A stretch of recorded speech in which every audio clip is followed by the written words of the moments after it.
Welcome back to Connect for Health, the podcast and webinar series brought to you by Cigna Healthcare, Middle East and Africa in partnership with mentl.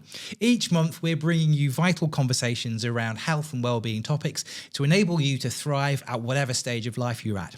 I'm Scott Armstrong. I am the founder of mentl, a platform that tries to tackle the stigma of mental health and encourage open conversations.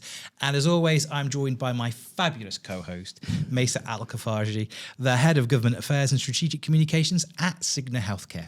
Now, this month's conversation is aptly timed as we have World Menopause Day, I believe on October the 28th. And we also this month have the GCC Menopause Summit, which takes place on October the 23rd. And we're going to be discussing today, shining a light and a spotlight on the life stage experienced by millions of women globally. Of course, menopause and the perimenopause. And our theme today is how menopause, it can be a new beginning. And I am delighted today to be joined by two expert guests, Dr. Fiona Rennie, who is a family medicine consultant with a special interest in women's health and menopause at Genesis Healthcare, also known on Instagram as menopause_doc_Dubai. And she's very passionate about empowering women to navigate menopause with knowledge, confidence, and optimism. And our second guest today is Donna Howarth, who is the founder and CEO of the Middle East Menopause Organization, MEMO, a platform working to raise awareness, break taboos, and support women across the region as they go through this life stage. Welcome both to Connect for Health. Thank you. Delighted that you're here. I'm going to open with a kind of like overarching question for you, Fiona, if I may. We often kind of talk about menopause in the concept that it's the end of something. And today we're looking at maintaining your vitality beyond menopause. So how important is it to kind of shift that narrative and actually look at this as a new beginning as opposed to the end of something? I think it's very liberating time, actually. It's a crossroads in women's lives, really. And I often say to my patients, you know, you're free of periods, you're free, your children are growing up. We help fix the symptoms that you're getting, and now you can make the decision about leading a long, healthy life from here on, and that takes a bit of work. So it's not just about treating menopause with hormones. I talk to people a lot about nutrition, about sleep, about stress. Exercise is the number one thing to live a long, healthy life. So I think it can be very empowering and a very empowering time in women's lives. And they can really, if they take the right road, the crossroads, it can be amazing. That's a great way to start the conversation. Now, our two guests today are here for you. So if you're tuning in and you want to ask a question of our experts, please jump into the chat box and post the questions, and we will pose the questions to our experts, Dr. Fiona and Donna. Now, just remember, if you're watching this on the YouTube channel or on our podcast channel, you can't take part in that live interaction. If you are interested in being with us live next time, reach out to Cigna Healthcare for details of membership. Donna, can I just carry on from where Fiona was saying and that initial conversation about reframing the way that we look at menopause and the next stage as opposed to being an end of something? What are the kind of conversations you're having with the women you interact with? For me and our members, it's all about embracing a new chapter. It does present a wonderful opportunity for you to be the person that maybe you've always wanted to be. You know, perhaps you have had, responsibilities, and as Dr. Fiona has already said, children may have left the family home, and elderly parents and relatives may no longer be with us. And then we have this freedom, this opportunity to look in the mirror and think, right, okay, now it's time for me. Who do I want to be? What kind of person do I want to become? And it can be a very invigorating, vibrant, energetic part of a woman's life.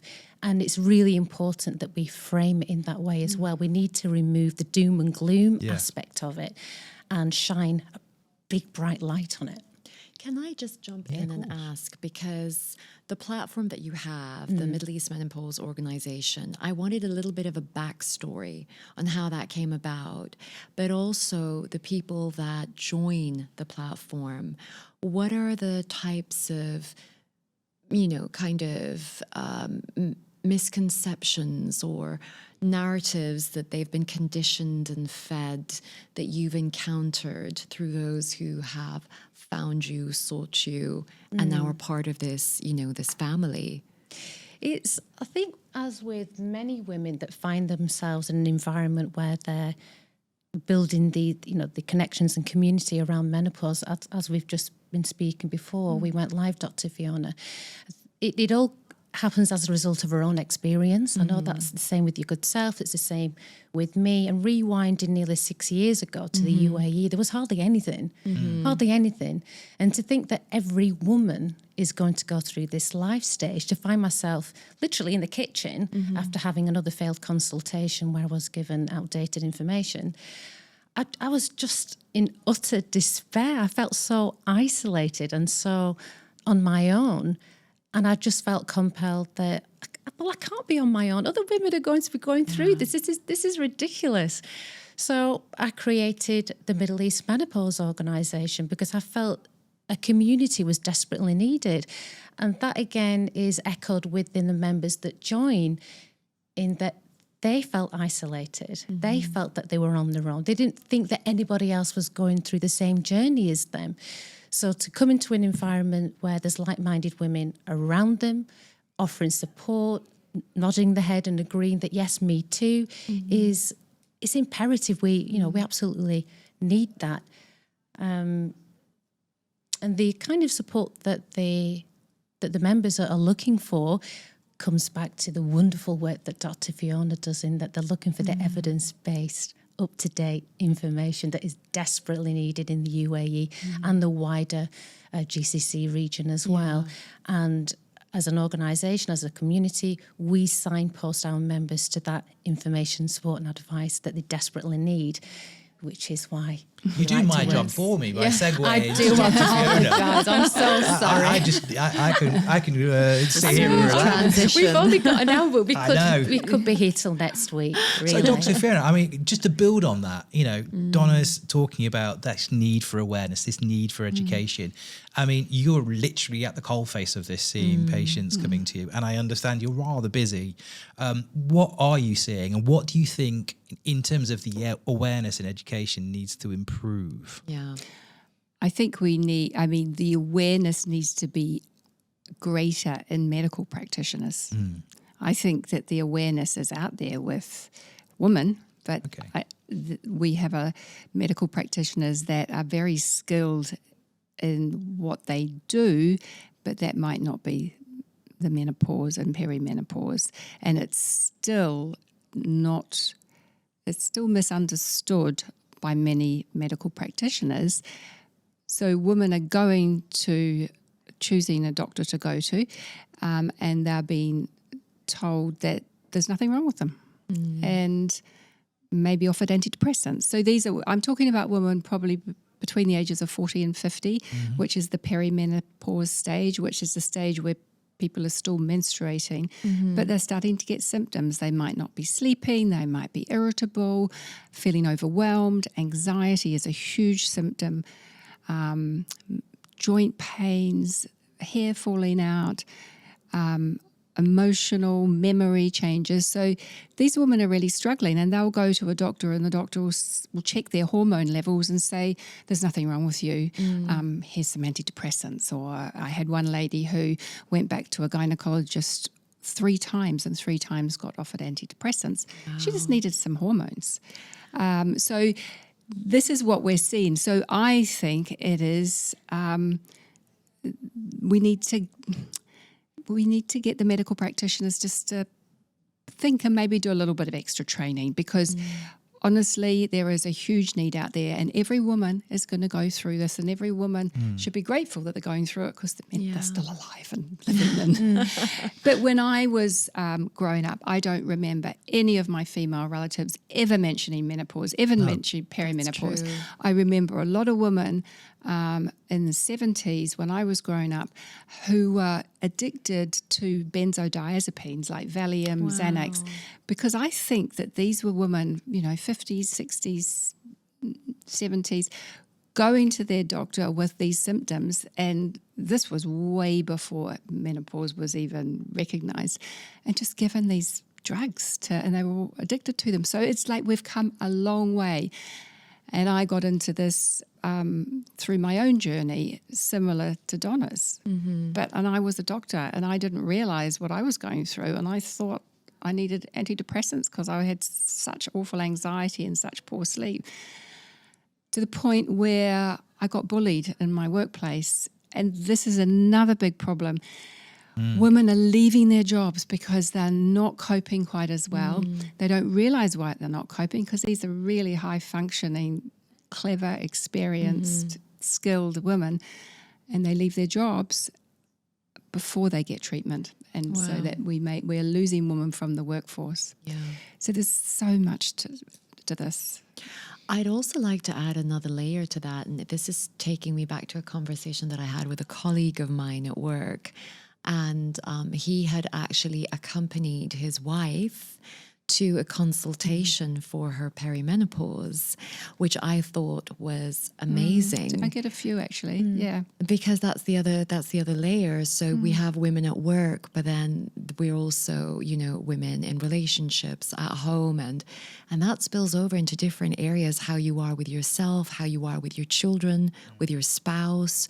So I thought that was really refreshing to hear and see. And actually someone came to me, one of her, a big problem is low libido. And this woman said to me last week, my husband's been doing his research and he said it's a myth that libido drops as women age.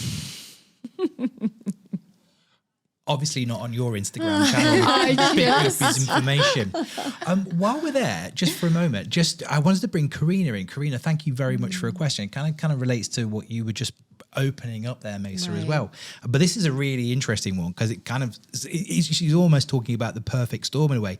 How do you cope and balance all the psychological and physical changes we women have during peri and menopause while your partner might be passing through a similar psychologically challenged stage of middle-age crisis, and your children are going through the changes of getting into the adolescent stage as well. So that's a lot of emotional changes happening at the same time. What is the kind of advice? Well, that I you often give to say to women, we tend to have our babies later now. Yes. So we can go from childbirth, bit of postnatal depression, straight into perimenopause, and then dealing with babies that aren't sleeping, and we're not sleeping because of the hormone changes as well. So this is where so for men's testosterone levels drop a lot slower than women. It's a little bit more subtle, whereas women just fall off the cliff pretty quickly. So how do you cope? This is where I spend a lot of time talking to women about lifestyle changes, because that goes a long, long way to help symptoms, prevention of disease long term, cope with all the things that are going on in your life, help you sleep. So it's a multifaceted approach really on how we manage this. But it's listening, it's validating people's concerns, and I like people to go away feeling that they've been listened to, they understand what they're going through, and they have the tools to then start managing that. Can I rewind a little bit as well? Just when you were talking earlier, there was a question I wanted to follow up with as well, so if women are kind of like trying to extract practical advice, if women are going to their practitioners and they don't feel that they're being listened to, as you say, they're having that experience that the hormone test comes back and nothing wrong with you, take some antidepressants. How do they move forward? What's the best advice for them to navigate so they can actually get diagnosed or understand what's happening in the right way? Well, I always say to women, arm yourself with knowledge before you go to your practitioner. Join something like Donna's group. Donna has great resources of who she feels in UAE a good practitioners to see, and just keep looking. Keep talking to your friends, find out where they go and who they've been talking to. But there is so much information available. There's some fantastic websites with everything you need to know. Social media, there's some excellent people on social media. There's 2 or 3 in the US. There's 2 or 3 in the UK that up-to-date, evidence-based information. So social media is a good source of information, but really just arming yourself with knowledge and not taking no for an answer. I have a question, and this is probably a little bit more kind of clinically related, because you referred to the idea of, they'll go to the gynecologist, they'll suspect that they may have perimenopause symptoms, and then that would be challenged by the results, the findings of their blood works, and looking at their hormones. This is my favorite topic. Yes. So at what point? Strap yourself in. Yeah. And I'll say this because one of my friends, who's probably going to be listening in at some point, did say, well, how do you know when is the right time? If you've got the symptoms, but that's your hormones are telling them otherwise, how would you know when is the right time to go on hormone replacement therapy? I do not do blood tests. Okay. I might do blood tests for thyroid and vitamin D and B12, those things that can contribute to symptoms. Hormone tests are pretty much of no value. Yeah.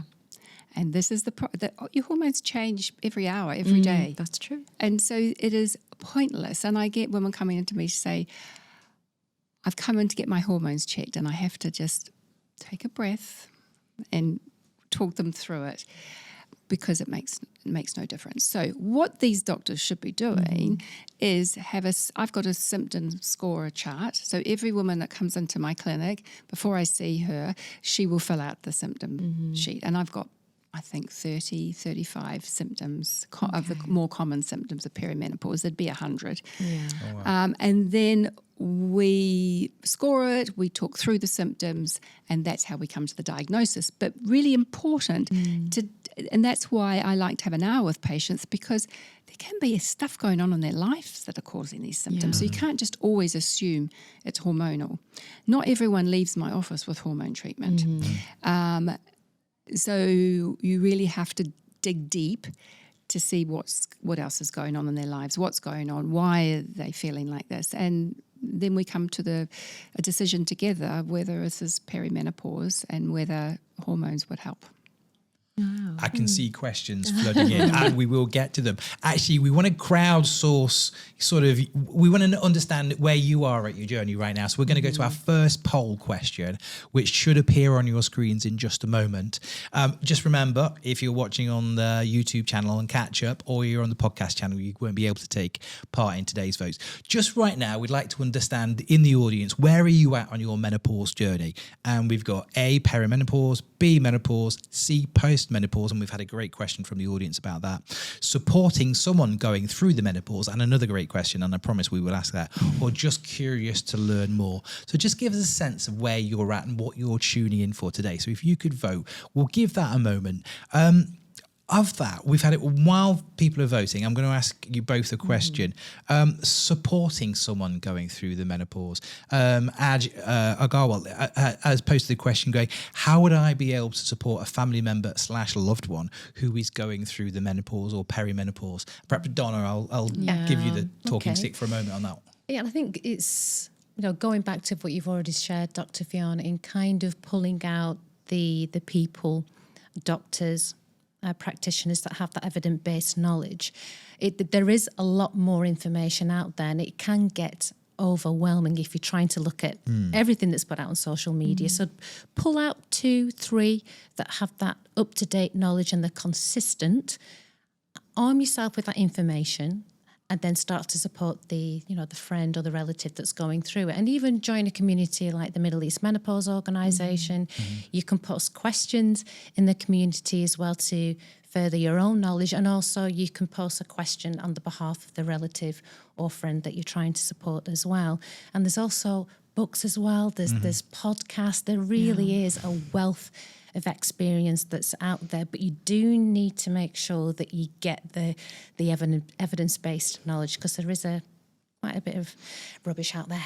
I was asked to do a podcast by a male podcaster, and the sole purpose was because he had a relative going through menopause and he was hoping that she would listen to the podcast and it would help her.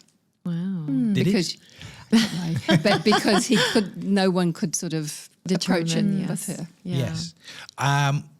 I think it's actually quite promising, this. So if we go through the results of the poll, we've got 40% of the audience currently going through perimenopause, 11% menopause, 11% postmenopause, 4% supporting somebody, but 33% curious to learn more. So I think that's actually quite positive that people want to learn more about that. I think that's maybe a step forward, where certainly on the conversation that you were talking about back in the 70s, where we just was never mentioned. I also had a question. So just drawing in comparisons, my sister recently had started complaining of a few things that I felt was very symptomatic of perimenopause. She is on the latter end of her 30s, and I don't know whether it's something that is it denial? Is it how early can one notice signs and symptoms of what would be indicative of perimenopause? And I know that there's lots of different, parts that make up this picture. But the more and more we spoke, things even with regards to the changes in her sleep, the approach, sometimes she just feels like completely lethargic, doesn't want to kind of do anything. Everything's slowed down, changes in her body. But she doesn't feel that she's at that point where she feels it is perimenopause. So how early does one pick up on the signs of perimenopause? One of the things I would be doing in that case would be doing a blood screen. Okay. Looking at the thyroid and obvious things like vitamin D deficiency, which causes severe fatigue, and B12, etc. The average age of menopause is 52. It's a bell-shaped curve. Yeah. So it can be in 60s. I've got a patient in her 20s, full menopause. Wow. There's never a time. So it's set when you were born with a certain number of follicles in your ovaries, and when they run out, that is menopause. Right. So it's basically predetermined. You often do what your mother did. I always ask people when their mother went through menopause, and probably 75% don't know. And then say that maybe that 50 is your predetermined time. 10 to 12 years before that, you can start experiencing symptoms. So, for example, your sister, if, her menopause was going to be 46 and she was late 30s, yes, she could well be experiencing symptoms. And what happens is that those follicles that you're born with start to get old and they don't work as well. Right. And you still ovulate and still have a cycle, but the hormone levels are not optimal. Okay. And so you see a slow decline of estrogen and fluctuating. It can go high, it can go low over those 10 to 12 years before menopause. And that is what causes the symptoms, because every cell in the body needs estrogen to function. And if your brain's not getting estrogen, sleep, emotional, irritable, anxious, overwhelmed, memory, bones, joints, muscles, tendons, ligaments need estrogen, so people don't recover quite as well from a workout, or they get frozen shoulder that doesn't heal. It's just so many things. So there's not a fixed time. Late 30s isn't too early. You always want to rule out other things. Right. Yeah. But it's just this awareness that if you're starting to feel anxious and there's nothing really going on in your life to contribute, and you've never had anxiety before, think hormones. Right. And don't let anyone give you antidepressants. You may need them at some point, but we can usually work through that and rather than putting a Band-Aid on it. I think, sorry. Oh, no, go. I do apologise. No, do not. But I think just coming off the back there, Dr. Fiona, is that women have this ability to leave things to the very last minute, to the point that they've become debilitated and unable to function because of symptoms. You don't get a medal, you don't get any reward of, oh, well done, you've got this far, and now you're completely and deterioration of their crippled with relationship, symptoms. their relationship starting to break down. Exactly. So it's don't put up and shut up with the symptoms. If your quality of life is being affected, do something about it. Yeah. We've make a note of from an early age, from your teenage years, write down about your menstrual cycle, any body changes, any symptoms, start to gain your own history. So when your time comes, which it will, then you've got background knowledge. You have an awareness of what your normal is. So if anything is different, then you can start to act upon it. There's a new generation coming through. I've got, my daughters are in their 20s. They follow me. Their friends follow me. Their male friends follow me. So everyone's got a very different world. You sparked a thought for me there, Donna, as well. When you say many women are not keeping that journal, that diary, getting to know. What is stopping women from doing that? There could be a couple of reasons for that. I mean, it could be my initial thought is, it's something else that I need to do. And it could, but it is, It is depending true. on what our roles That are in list. the family. Yeah. We're already balancing a lot of things, and it's just something else to do. And again, it might be a lack of technology. It might be a lack of awareness of what apps or journals are out there. But I think the first thing is... It's because they're not coping. Yeah. It's often because they're not coping. That this is a symptom of perimenopause, procrastination, struggling. Is the education around this early enough? No. Are young women coming... yes. Because Well, as you say, that's- this is inevitable. But this is just inevitable. what I'm saying. My kids and their friends, they all know about it. Yeah. Did I know about it in my 20s? No, I was a No. doctor. Yeah. Yeah. No idea. Oh, well, yeah. So, and that's what we were talking about earlier before we started. That was the power of social media and the resources and the information that's out there. That yes, you have to kind of sift through, but My husband he was somewhere recently with a friend who was saying, I'm really struggling, really struggling with my wife. I just don't know what to do with my husband. Well, she needs this medicine and she needs this, and if she takes this with it and this. And I said, I didn't know you knew that. Oh, I've heard it enough. Well, I feel like I have to bring Elaine. Elaine, thank you for your question. She's asked, a thought-provoking question, and I feel we should ask the question. And Elaine, so I've asked the question: do we think that if men went through the menopause, we would have a much more developed medical and holistic well-being approach to menopause by now? I think we'd have the easy access to the medications because that is a nightmare, absolute nightmare getting medications here. And I often say, if we were prescribing this for prostate problems, it would not be in short supply. Right. I And would it is a agree with that. massive problem here, and I don't know how to fix it.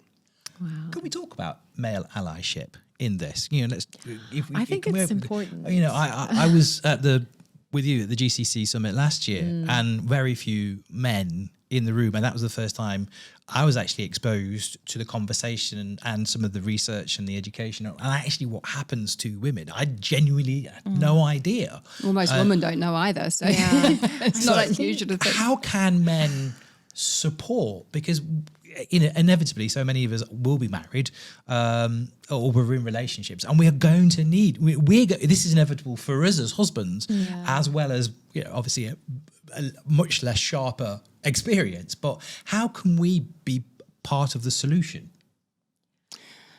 That's a really difficult one, because when your partner's irrational and irritable and emotional and anxious and not sleeping and tired, it's very hard not to sort of take it personally and separate yourself and think she's going through some hormone changes. So it takes a pretty level man to do that. And you often see deteriorating relationships. And I did have one lady who said, I almost divorced my husband. I got treatment and I realized that it was me, not him. So it is a problem. I had a lady this week and she said, I'm here because my husband said, if I don't come and seek help, he doesn't know how he's going to cope anymore. I think it's probably getting the message out to men, and I think more men are understanding and knowing that this is quite a significant time in women's lives. But look, everyone is different, right? And all relationships are different, and some relationships have problems before this even happens, and it just is There are increasing headlines out there. I mean, I know it's now been dubbed by the media sort of the meno-divorce.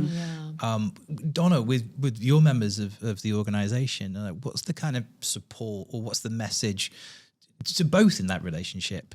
And how we navigate through what will be an inevitable time in a woman's life. It's opening the conversations. It's having that conversation, creating the environment to be able to listen to one another, to converse and to share what one another is feeling. And given the dynamics that Dr. Fiona has already shared, it can be really, really challenging.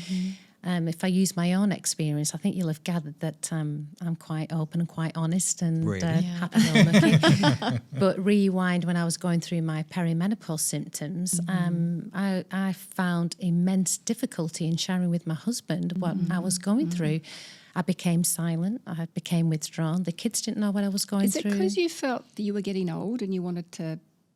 That was sort of saying probably not what you wanted him to. See? I don't think it was. Sometimes I think it's people just don't want to think that they're now in that next stage of their lives.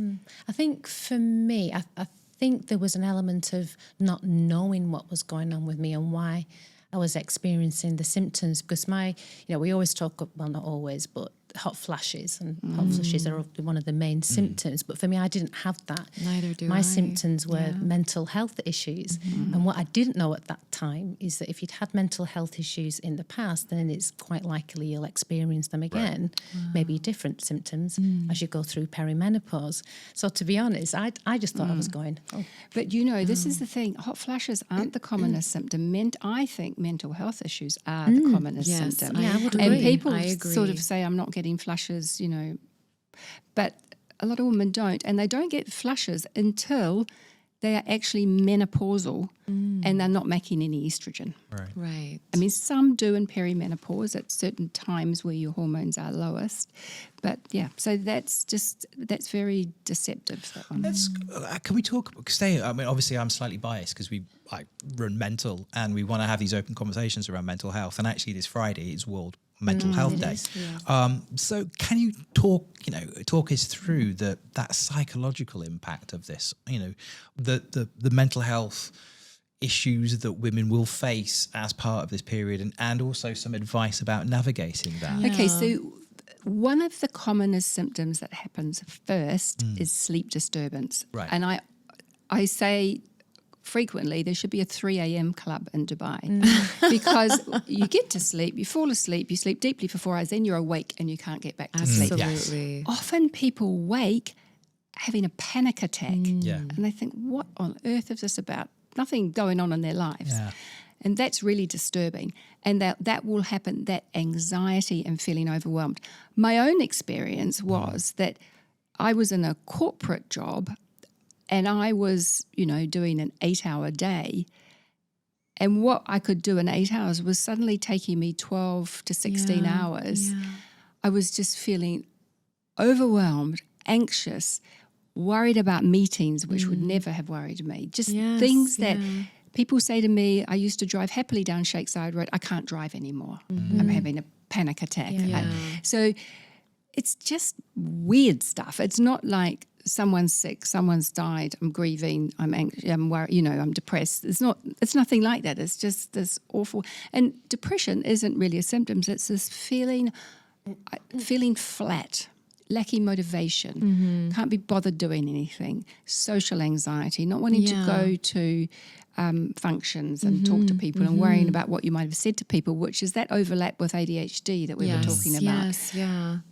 It's really, but the thing is it responds so well to hormone treatment. And people will say, I feel like myself again. Right, yeah. I can't even remember the question. Mental health. I've gone way off track. So The mental health, and look, there are people that get very, very, very low, and there are often people that have had awful premenstrual symptoms as they've been, in early life, and then it just gets, it just compounds and people become suicidal. But that's not common. It's more what I just described before.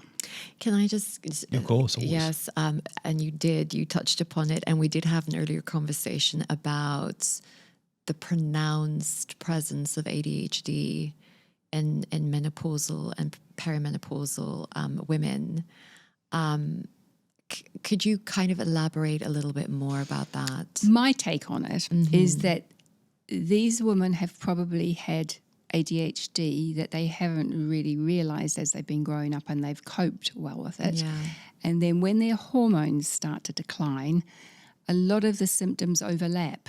So that, worrying about what you've said to people, not being able to organise your thoughts, not being able to complete tasks, it just compounds. And so I do have many patients that get the diagnosis of ADHD in their 40s, and then we treat with hormones as well, but you sort of need both alongside each other. So I'm not a psychiatrist. That's my observation. Yeah. I think it's still a worthy observation because I feel that they all interlink. They do, definitely. Yes, Yeah, they do. Yeah. I'm going to bring you guys back in again. Time for our second poll.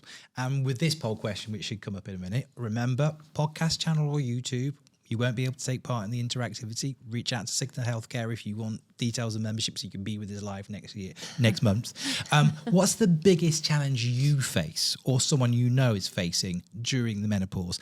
And we've got A, physical symptoms, B, mental health and emotional balance, C, a lack of information or support, D, workplace understanding, which is something I really want to come circle back on and spend a moment on, or E, stigma and social silence.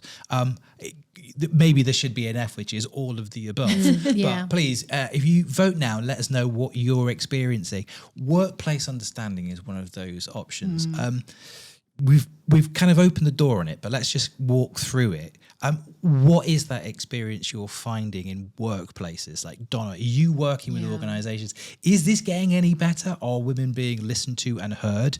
Or is there still a lot of education required inside workplaces? There's still a lot to be done. Yeah, and again, it's another aspect of menopause. And the same themes are still there in terms of women feel they have to be silent and that they have to keep it to themselves, and through fear of losing opportunities or jobs, or perhaps being seen as subpar in terms of responsibilities, that they have to hide it and cover it up.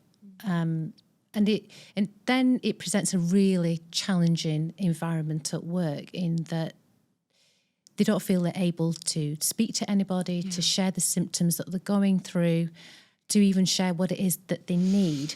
And I know there's talk about, policy, having menopause policy in place and maternity policy, et cetera, but the companies, businesses, no matter how large, how small, corporate, small to medium enterprises, they need to come back to the basics. And if they can see somebody within the department or a manager, it doesn't matter who it is, what level of position they have, just how are you? Are you okay? Is there anything I can do to help? I've got a lot to say. Because I was really struck by what you were saying earlier as well. I mean, obviously, women who are experience this now have probably been in the workplace for a long time. So they're obviously talented, experienced, and yet they're being forced to leave their jobs or feel that they're being forced out. And at the same time, you talk about we're losing talent. I mean, at Mental, we're always talking about the fact it's good business to be a good business and look after you people, whatever they're going through. But it feels like organisations are really losing talent through the door by not being awake to this. Will you imagine you're a high-flying executive, you're in a meeting and you're in perimenopause and you're anxious, you've lost your confidence, you get imposter syndrome, and you're having a hot flush and you're just a mess. And most people observing that won't realise why it is. They'll think, oh my God, she's just getting old, she's not up to that anymore. And what I see is this bullying that starts to happen, this, just niggling, performance reviews, just But if it was out in the open, this is what's happening, and they helped. And the GCC summit last year, did you sit through the excellent panel on workplace? Did you hear that? Yes. I mean, that was fantastic. Yeah. And there are some very simple policy, things that can be implemented.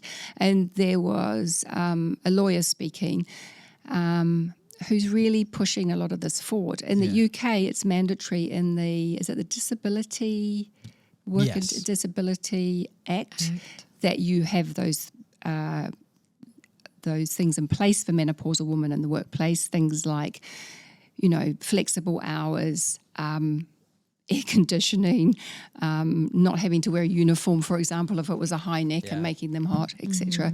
And there was a woman that sued her workplace in the UK successfully because she was discriminated against in menopause. We just have to catch up, and the UAE will catch up, and there it is starting, and the awareness in companies like Cigna with menopause, and so many of these companies have these wellness coordinators now, and I think it will gradually filter through, but it's a problem. I just wanted to say, I feel there's still a lot of unlearning and unconditioning that is also from the women's perspective, because a lot of the times that reluctance to own it, to say and admit that they are going through. Yeah, it's a failure. They feel like it's a crutch. If you say that, I'm going through menopause or perimenopause, it's almost like, yes, it's vulnerability. It's showing that you're incapable because of something, rather than saying that that's giving context to why you are not able. So there's a lot of, I think, learning and unlearning. You've inspired me to another question as well, which was kind of almost circling back to where we came in about reframing this for organizations, because the way we're almost describing it right now is that we're accommodating women, whereas opposed to, and I'm going to do a male oversimplification, but if you're a football manager and you had a player that was struggling with something that was stopping him from being his best on the pitch, or her, England Lionesses, amazing, better than the men, but you would look after that individual, support them so they can come back to be their best superstar member of the team. So why are we not reframing this in the way that, this is all about optimization, as we say. By the time women are reaching the menopause, their experience, their talent, they're probably in managerial positions. Why are we forcing superstars out the door? And actually, how do we help them thrive? Because it's not about just accommodating them so they continue to be a functioning member of the team, but actually, how do we support them so they can continue to be absolute superstars? Do you know, it's society catching up. 150 years ago, women lived until the age of 50, so they got to menopause and died. So now women will live 30 to 40 years in menopause. This is a good problem to have then. So it's just this catch-up. We'll catch up. But, the diseases that we see related to low estrogen levels, osteoporosis, heart disease, dementia, diabetes, colon cancer, that wasn't a thing before. It's now that these women are living so long without any hormones. So it's catch-up. It's all catch-up and being awareness and what you're doing. Can I dial this back down just to first principles and basics, and particularly if we've got some men on the call as well who are watching, just talk us through the different stages. So obviously we've got perimenopause, menopause, postmenopause, and what do the different stages look like? Yeah, so there, as I said, there's what we call menarche, when girls start their first period, and then their teens, 20s, probably their most fertile time. In their 30s, things start declining. As part of normal aging, you're starting to lose muscle. Your hormones are slowly dropping. And by 40, most women will notice a decline in their hormones and some symptoms. So that's the perimenopause, is the 10 to 12 years leading up to menopause, and menopause is when you haven't had a period for 1 year and your ovaries no longer work again. So what happens when your estrogen starts to decline, your metabolism slows, a lot of women notice that belly fat, that weight gain, as I said, muscles declining. So it's a metabolic change their metabolism. So we've got 20s and 30s, most women are good. 40s, most women will be in perimenopause, some with symptoms, some without symptoms. Menopause, it's 1 day in your life, menopause. It's the 365th day after your last period. And then you're in postmenopause. And postmenopause is when your ovaries do not work, you do not make any hormones. And a lot of women around that time will be getting quite severe symptoms, especially the flushes and the night sweats and the disturbed sleep. But a lot of people will adjust to that. It just takes a year or two for their bodies to adjust.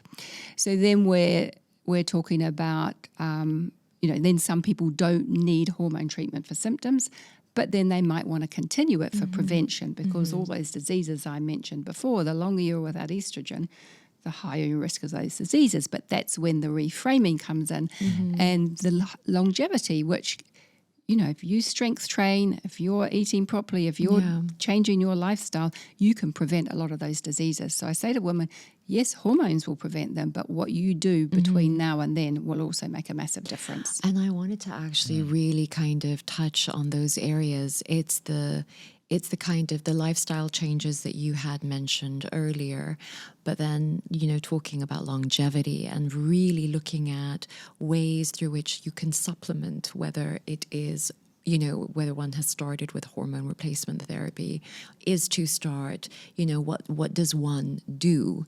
I think it's become now quite common to hear the weight training, not even resistance training, the weight training exercises.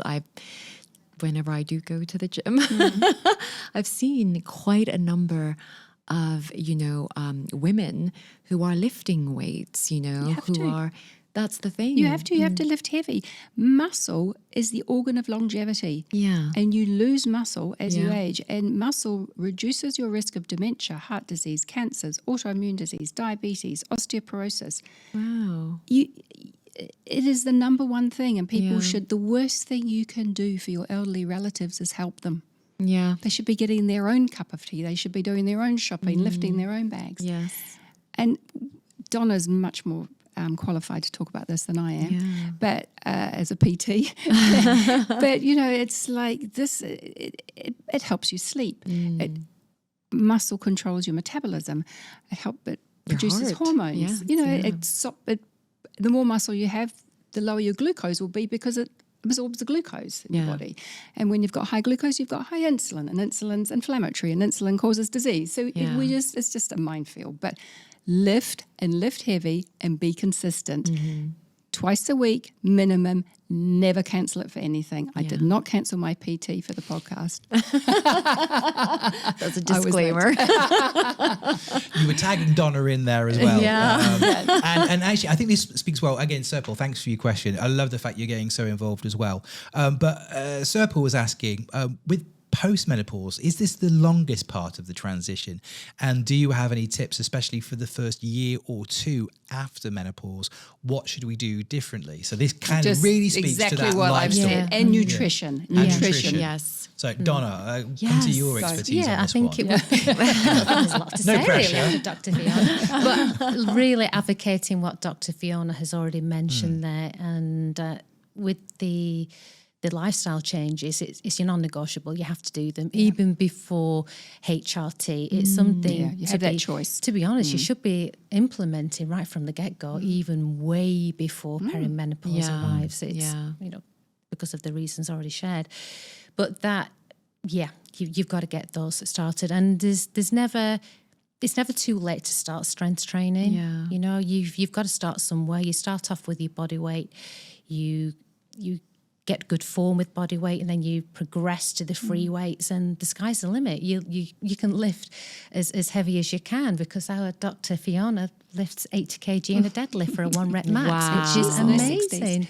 So that is amazing. So Officially, that's more than I did, frankly. it's all right. I'm not going to say how much. We won't judge you. We won't definitely was judge bigger than me. Can I touch on something? Nutrition.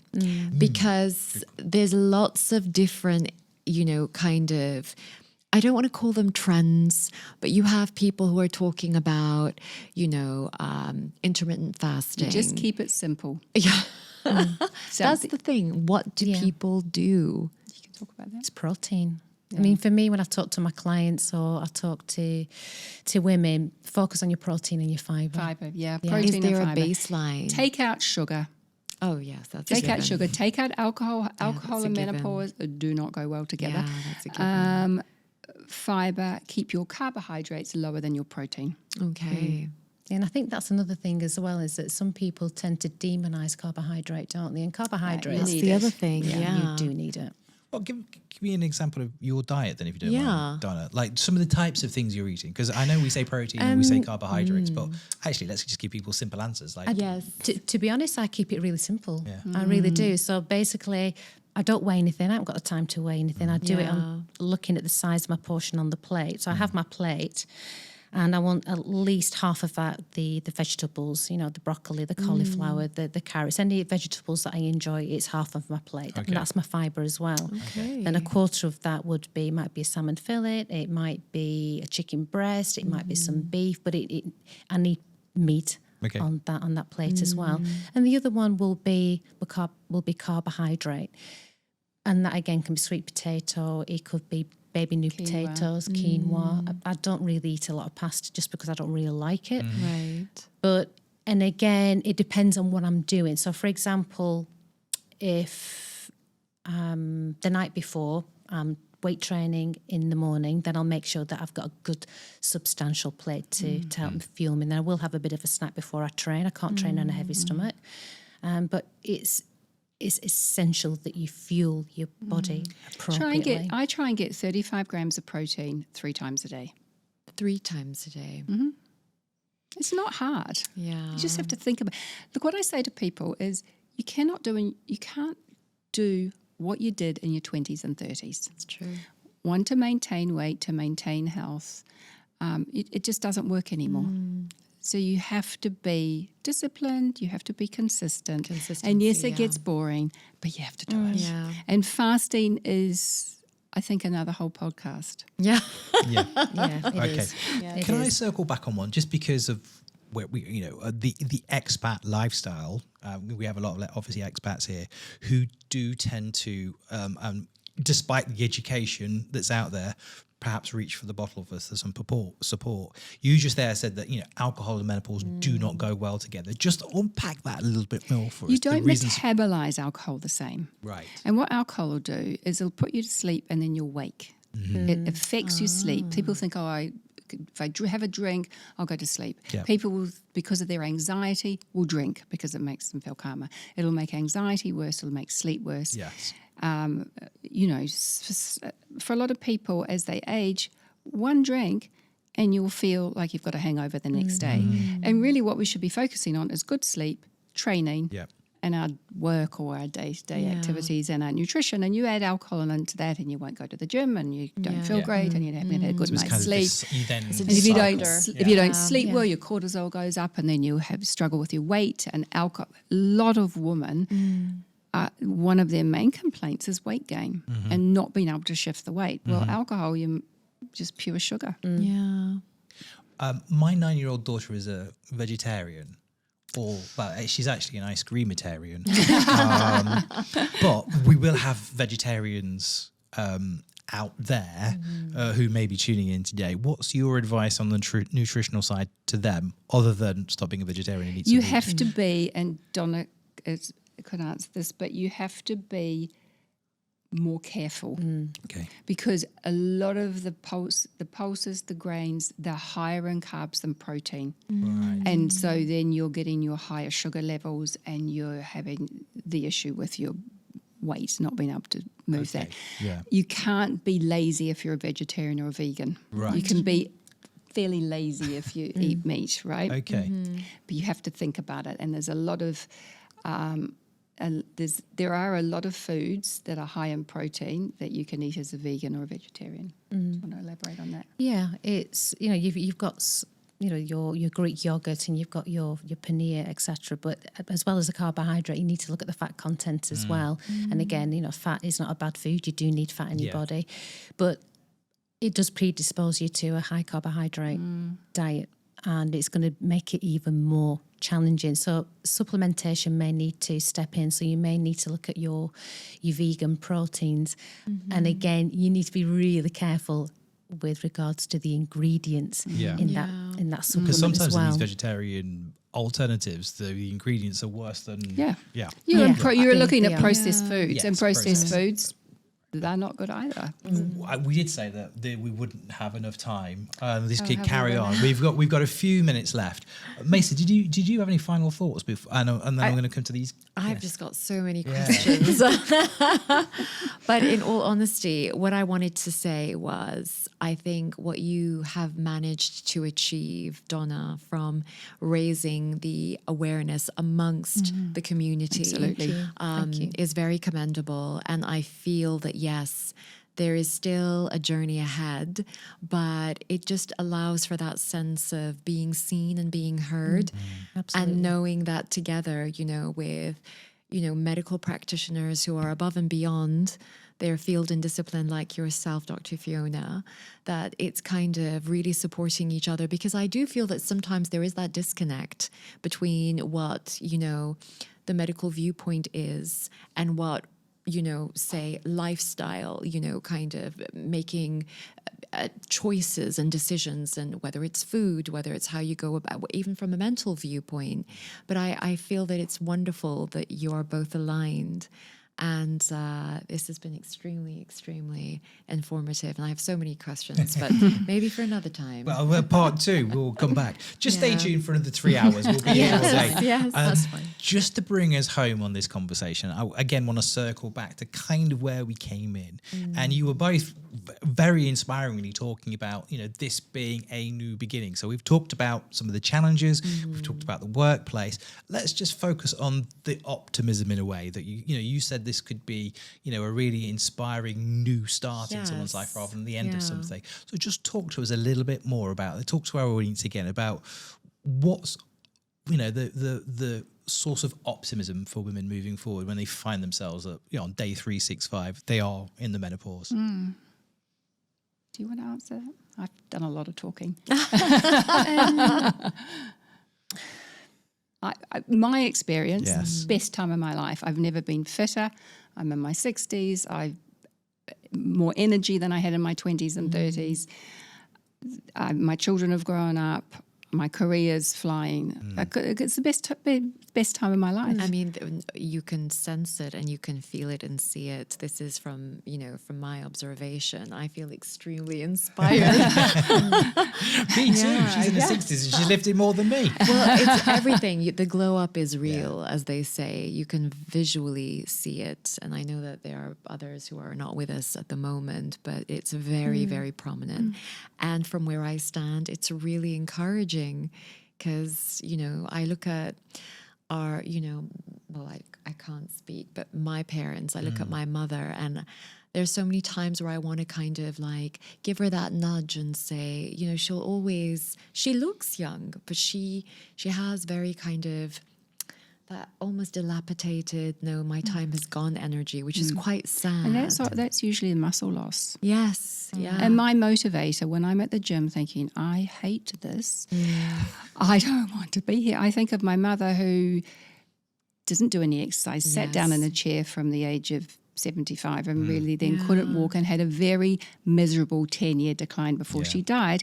And my father, who passed away this year at the age of 93, and a month before he died, he was still lifting weights at the gym 3 times a week and was sharp. And that's what we have to do. Yes, we just have absolutely. to. We just have to embrace it. We have to make that choice. You just have to get out of your chair and go and do it. Yeah.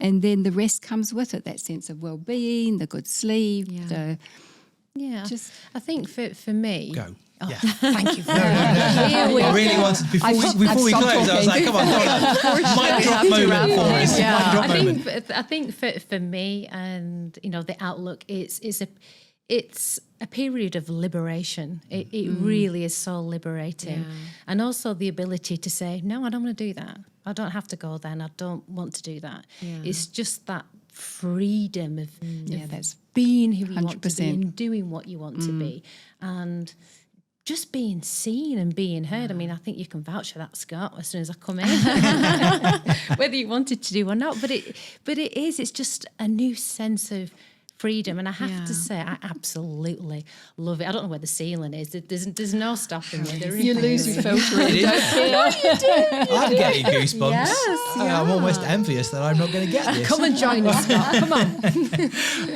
Look, unfortunately, I'm dropping all my papers. Time is now against us. What a fabulous conversation. And thank you so much for both your insights. Absolute pleasure. Maissa, thank you again for being such a fabulous co-host. you, Scott. Thank you for all of your questions. Delighted that you've been so engaged in this conversation again. Remember, after we finish this conversation, you will be asked for your feedback. We would really like that because that helps us help you. That helps shape the conversation. But from us once again at Connect for Health, thank you very much for joining us. And thank you once again here in the studio. Pleasure. Thank you Absolute both. It was pleasure. Thank you. wonderful. And we'll see you next time.